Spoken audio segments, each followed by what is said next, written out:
Jawaharlal Nehru as prime minister economy को establish करने में पूरी तरह फेल रहे। उस टाइम पे 3 व्यूज थे। जो सरदार पटेल थे वो कैपिटलिस्टिक व्यू के हक में थे और महात्मा गांधी जी जो गांव में लोग रहते हैं उनके पक्ष में थे कि उनकी डेवलपमेंट होनी चाहिए। और Jawaharlal Nehru socialistic pattern of economy adopt करना चाहते थे, इसलिए इन्होंने रशिया के साथ ज़्यादा झुकाव दिखाया।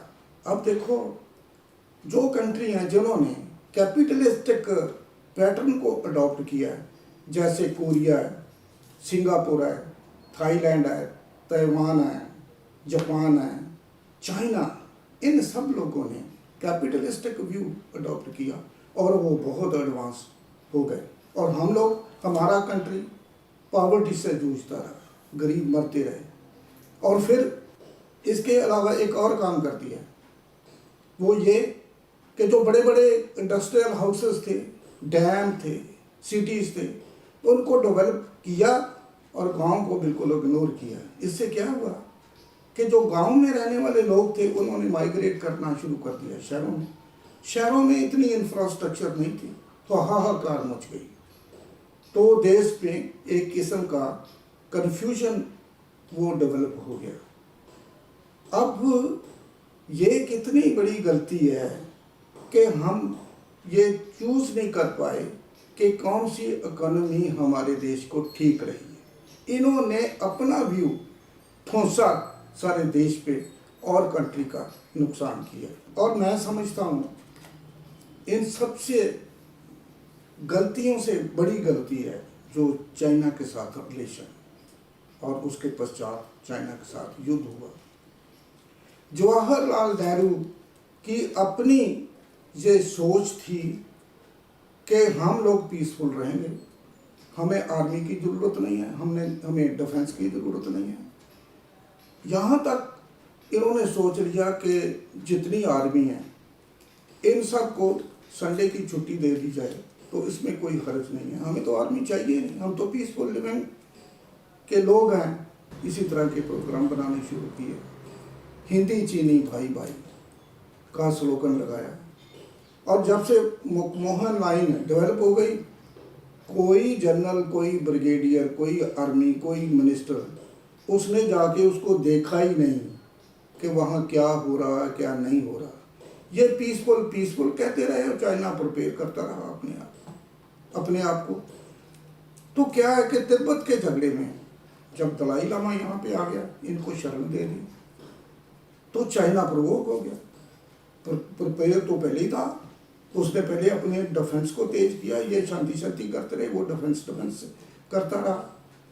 तो जब ये लड़ाई शुरू हुई 1962 में, तो तब भी India's defence was very strong. India जब आगे एडवांस कर रहा था तो जवाहरलाल नेहरू ने फिर वही अपना कंसेप्ट ठोक दिया कि नहीं, हम लड़ाई नहीं चाहते, विड्रॉ कर दो, लड़ाई बंद कर दो। उससे क्या हुआ, जब आर्मी एडवांस कर रही हो तो उसको बैक आने में कह दिया जाए, माय गॉड इतनी कैजुअलिटी हुई इंडिया की। तो फिर ये नुकसान जो देखा है कंट्री ने वो आप सबके सामने। ये इतनी बड़ी गलती थी कि लोग इसे कभी नहीं भूल सकते। नेहरू ने एक और बहुत बड़ी गलती की। 1950 में अमेरिकन गवर्नमेंट ने ऑफर दी कि अब हमारे साथ हम सिक्योरिटी काउंसिल का आपको परमानेंट मेंबर बनाते हैं। जवाहरलाल नेहरू ने रिफ्यूज़ कर दिया, कहते हम नहीं बनना चाहते, हम नॉन वायलेंस के पुजारी हैं। फिर 1955 में रशिया ने ऑफर दी कि हम यूएन सिक्योरिटी काउंसिल का आपको मेंबर बनाते हैं। जवाहरलाल नेहरू ने कहा हम मेंबर नहीं बनना चाहते, हमसे पहले चाइना को सिक्योरिटी काउंसिल का मेंबर बना। तो at the expense of India Jawaharlal Nehru ने चाइना को सिक्योरिटी काउंसिल का परमानेंट मेंबर बनवाया। और आज आप देख रहे हैं कि हर जगह पे चाइना टांग अड़ा रहा है कि भारत यूएन सिक्योरिटी काउंसिल का परमानेंट मेंबर ना बने। ये सब जितनी मुसीबतें हैं पंडित जवाहरलाल नेहरू की हुई खड़ी है। इससे भी बड़ी गलती एक और है, ये नेहरू ने तो गलती पे गलती की है। इसके ऊपर एक किताब लिखी है 97 ब्लंडर्स ऑफ जवाहरलाल नेहरू। तो मैं तो कुछ ऐसी ब्लंडर्स हैं जो मोटी मोटी हैं वो आपके सामने रख रहा हूँ। एक और ब्लंडर की, वो क्या ब्लंडर थी कि जॉन एफ कैनेडी जब प्राइम मिनिस्टर थे, प्रेसिडेंट थे अमेरिका के, तो उन्होंने अपने हाथ से खत लिखा जवाहरलाल नेहरू को और एडवाइस किया कि आप न्यूक्लियर टेस्ट करो और न्यूक्लियर कंट्री बन जाओ। क्योंकि उन्होंने कहा कि nothing is more than the security of the country. Security के लिए आपको न्यूक्लियर वेपन जो वो रखने चाहिए। नेहरू ने रिफ्यूज कर दिया। आज सोचो अगर वो बात मान लेते अमेरिका की, उनकी हेल्प से न्यूक्लियर कंट्री बन जाते तो उससे क्या 1962 की चाइना के साथ वार रुक जाती, 1965 की पाकिस्तान के वार से वार कभी ना होती। तो ये सब कुछ नेहरू की गलतियों के साथ हमें सब झेलना पड़ा और कंट्री को इतने लोगों को सेक्रीफाइस करना पड़ा। और गलती 1960 में जब इंडस वाटर ट्रीटी हुई पाकिस्तान के साथ, तो नेहरू ने कहा हम पाकिस्तान के साथ गुडविल से रहना चाहते हैं, पाकिस्तान हमारा फ्रेंडली कंट्री है, तो हम जो ये कहेंगे हम उनको दे देंगे।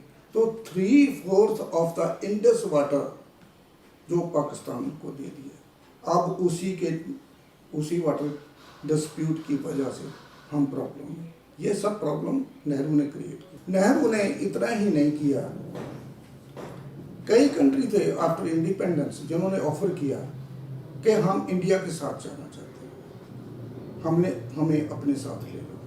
फॉर एग्जांपल बलोचिस्तान की एक प्रिंसली स्टेट थी कलात, वहाँ के प्रिंस ने इन राइटिंग जवाहरलाल नेहरू को लिख दिया कि हम आपके साथ जाना चाहते हैं, हमें अपने कंट्री के साथ मिला लो। नेहरू ने उस ऑफर को ठुकरा दिया, रिफ्यूज़ कर दिया, अपने साथ नहीं लिया। जवाहरलाल नेहरू ने हमारे कुछ आइलैंड थे जिनको कोको आइलैंड बोला जाता है, बड़ा कोकोलैंड आइलैंड, छोटा कोकोलैंड आइलैंड, ये बहुत स्ट्रैटेजिक आइलैंड थे अंडमान निकोबार के नॉर्थ में। तो पता नहीं किस खुशी से, मेहरबानी से इन्होंने ये आइलैंड बर्मा को दे दिए। बर्मा ने आगे किया, बर्मा से पुअर कंट्री, बर्मा ने किया, बर्मा ने चाइना को दे दिया। अब देखो वहाँ पे चाइना ने इलेक्ट्रॉनिक सर्वेलेंस इक्विपमेंट लगा रखे हैं इस रीजन पे, इंडिया पे, सारे एशिया पे वॉच रखने के लिए। अपने दुश्मन को जवाहरलाल नेहरू ने ऐसा गिफ्ट किया कि जो हमारे पे प्रयोग किया जा सके और हमारी जनता को परेशान किया जाके हमारी जनता को किल किया जाए। इसके अलावा जवाहरलाल नेहरू को अमान के जो वहाँ के सुल्तान थे, उन्होंने ऑफर किया कि गवादार पोर्ट है गुजरात के पास, इसको आप अपने कब्जे में ले लो, हम आपको देना चाहते हैं। That is very strategic port. उसको नहीं लिया जवाहरलाल नेहरू ने। उसको कहा कि हम इंटरेस्टेड नहीं हैं, तो पाकिस्तान ने खरीद लिया।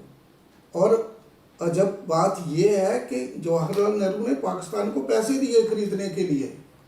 अब वही पोर्ट इतनी स्ट्रेटजिक बन चुकी है कि जो कॉरिडोर बना रहा है चाइना थ्रू पाकिस्तान, उसके ऊपर जाके खुलती है। और चाइना के लिए ये बहुत बढ़िया गिफ्ट है जो जवाहरलाल नेहरू ने दिया, और उसी की वजह से वो हमारे इर्द गिर्द जो प्रभाव बना रहा है। एक पॉइंट पे जो वहाँ के प्राइम मिनिस्टर थे नेपाल के, उन्होंने ऑफर किया जवाहरलाल नेहरू को कि हम इंडिया के साथ मिलना चाहते हैं, लेकिन जवाहरलाल नेहरू ने रिफ्यूज़ कर दिया। कहता नहीं, आप अपना इंडिपेंडेंट कंट्री रखो, हम आपको अपने साथ नहीं मिलाएंगे। तो जरा सोचिए, जरा देखिए कितना बर्बाद किया है जवाहरलाल नेहरू ने इंडिया को, अपनी अक्ल की वजह से, ग्रीड की वजह से, अपने वो हुक्मरान की तरह काम करने की वजह से किसी की ना सुनी, अपने करते रहे। देश में भ्रष्टाचार वो फैल गया, गरीबी फैल गई, डेवलपमेंट नहीं हो सकी, वास उनका सामना हमें करना पड़ा। और कितनी देर तक बोन ऑफ कंटेंशन रहा। ये सारी प्रॉब्लम किसने दी? जवाहरलाल नेहरू और उनकी पार्टी ने। उसके बाद जवाहरलाल नेहरू के बाद एक और काम कर दिया ना उसने, जवाहरलाल नेहरू ने डायनास्टी रूल इंट्रोड्यूस कर दिया इंडिया में। उसके बाद इंदिरा गांधी आ गई, उसने भी यही पैटर्न फॉलो किया, और राजीव गांधी आ गया, उसने भी पैटर्न फॉलो किया। अब तो ये काबिल ही नहीं रहे।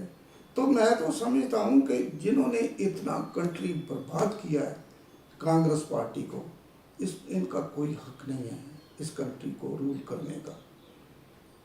आप सब लोग इकट्ठे होकर कांग्रेस पार्टी को रूट आउट कर दो, इसको निकाल दो, ख़त्म कर दो इंडिया से। अब जो नया युग चल रहा है, मैं तो आशावादी हूँ और पक्की उम्मीद करता हूँ कि जिस तरह का कदम श्री नरेंद्र मोदी माननीय प्रधानमंत्री ऑफ इंडिया जी ने स्टेप उठाए हैं, ने कदम उठाए हैं, वो हमारे देश की भलाई में है। हमारे कंट्री का मान बढ़ा है, विश्व में स्थान ऊंचा हुआ, रिस्पेक्ट करने लगे हैं, सपोर्ट करने लगे हैं इंडिया को, और 370 हटा के देश का मान बढ़ाया। इसको कश्मीर को integral part of the country बना दिया है। अब वो दिन दूर नहीं है जब पाकिस्तान ऑक्युपाइड कश्मीर भी हमारे पास आ जाएगा, और श्री नरेंद्र मोदी युग पुरुष बन जाएंगे। नेहरू ने बर्बाद किया है, और ये नेहरू ने और उसके खानदान ने देश को बर्बाद किया है, और श्री नरेंद्र मोदी माननीय प्रधानमंत्री ऑफ इंडिया देश को आबाद करेंगे, आगे बढ़ाएंगे, विश्व में सिर ऊंचा होगा। जय हिंद।